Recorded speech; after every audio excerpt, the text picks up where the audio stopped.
It's been a tough stretch for Illinois farmer Wendell Shawman.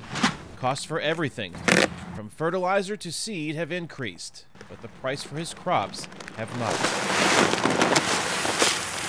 During the last 4 years, Shawman's income has dropped, and he was hoping that erasing the U.S. trade embargo with Cuba would give his bottom line a little boost.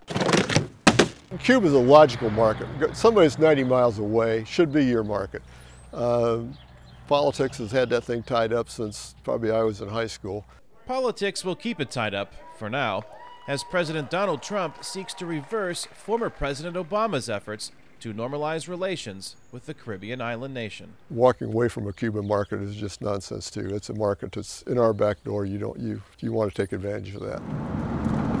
Shawman voted for Trump, and while he understands how trade agreements can affect manufacturing jobs, he is at odds with some of the administration's trade policies. Never walk away from a trade deal, never walk away from a market. I think the positions of the current administration on trade have been a little bit of a yo-yo for most farmers. Tamara Nelson is the Senior Director of Commodities for the Illinois Farm Bureau. Farmers don't like to be told where they can sell food, and so they have long been opponents to the embargo, to any embargo that includes food products.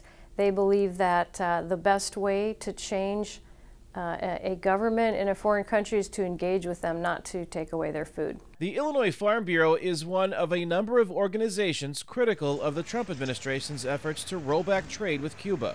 But Nelson admits it is a small market. It's maybe $25–30 million a year at best for a state like Illinois, depending on what we're exporting in a given year. But trade in the North American Free Trade Agreement, or NAFTA, is a much bigger concern. Trade with Canada and Mexico, our agricultural exports have quadrupled since the signing of NAFTA. Which, says Nelson, translates into roughly 35,000 jobs in Illinois.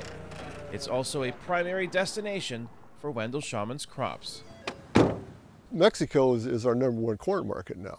You can't walk away from that. Which is why Shawman was relieved when the Trump administration announced it wanted to renegotiate, not abandon, NAFTA, just after withdrawing from the Trans-Pacific Partnership, or TPP, earlier in the year. That's when we walked away from that one. That's in my mind, that's a huge mistake.